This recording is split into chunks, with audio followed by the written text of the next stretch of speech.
அப்படின்ற மனிதர் வராரு. பர்ஃபெக்ட் அப்படின்னு சொல்லிட்டு 2 பேர் தான் போய் அந்த மீட்டிங்கை ஸ்டார்ட் பண்ணுறோம். அதுக்கப்புறம் யார் முக்கியமான ஆளோ அவங்க வரதுக்கு ஹாஃப் அன் லேட் ஆச்சு. That is okay. நாம் கரெக்டாக போயிட்டோம். அப்போது அவர் எனக்கு பழக்கம் இல்லை வந்தவர். 2வது வந்தவர். அப்போது நாம் வந்து ஒன்ஸு நம்ம இப்படி தான் இயங்குவோம் அப்படின்னு சொன்னால் ஒரு நெருக்கமான வட்டத்துக்குள்ளே தெரிய ஆரம்பிச்சா சொக்கலிங்கம் இப்படி தான் வேலை பார்ப்பான், பங்க்சுவாலிட்டின்றதுல அவன் ரொம்ப தெளிவாக இருப்பான், தீவிரமாக இருப்பான், ஒரு தீவிரவாதி மாதிரி டீல் பண்ணுவான், பங்க்சுவாலிட்டி இல்லைன்னா அப்படி தெரிய வந்ததுன்னா ஆட்டோமேட்டிக்காக எல்லாருமே பங்க்சுவலாக மாறிடுவாங்க.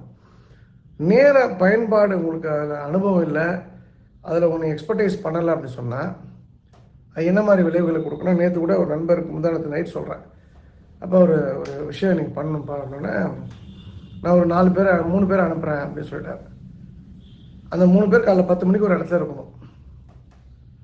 இவங்க 3 மணி நேரம் லேட்டாக கேட்டால் அத்திப்பள்ளியில் டிராஃபிக் ஜாம்னு சொல்லிட்டு அவன் உள்ள விட மாட்டேன்ட்டான். அந்த லேட் இஸ் லேட், அவ்வளோதான், நான் வில் நாட் என்டர்டைன் அப்படின்னு சொல்லிட்டேன். இவன் வந்து ஃபோன் பண்ணுறான். முன்னே சார் ஒரு சின்ன தப்பு நடந்து போச்சு. என்னப்பா? அவங்க யாரும் டைமுக்கு போக முடியல. அப்போ எனக்கு என்ன பயமாக இருக்குன்னா, இவன் பங்க்சுவாலிட்டி இல்லாதவங்க கூட பழகிட்டு இருக்கான். இவனை என்னோட வலதுகரமாக வச்சுருக்கேன். அப்போ இவன் பங்க்சுவாலிட்டி சரியில்லாதவன், பங்க்சுவாலிட்டி பற்றி தெரியாதவங்க கூட இவன் ரொம்ப க்ளோஸாக இருக்கேன்னா, இவன் எனக்கு க்ளோஸாக இருக்குன்னா அப்போ அது அங்கேருந்து அது எனக்கு வந்துடுமே, அந்த நெகட்டிவிட்டி பாஸ் ஆகிடுமேன்னு பயந்துட்டு இருக்கேன் நான். அது நினைக்கும் போது தான் அங்கே இந்த அலுவலகத்தில் சில பிரச்சனைகள் ஏற்பட்டது நேற்று.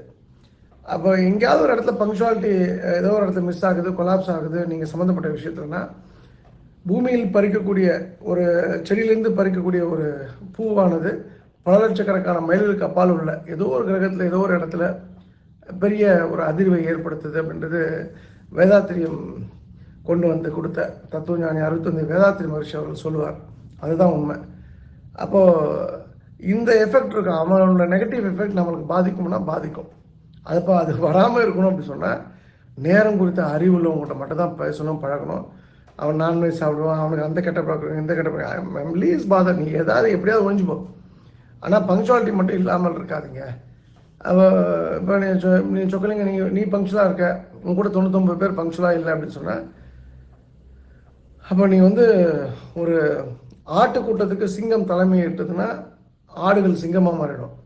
ஆனால் சிங்க கூட்டத்துக்கு ஆடு தலைமை ஏற்றதுன்னா எல்லா சிங்கமும் ஆடாக மாறிடும். ஸோ நீ ஆடாக இருக்கணுமா சிங்கமாக இருக்கணும்னு புரிஞ்சுங்க.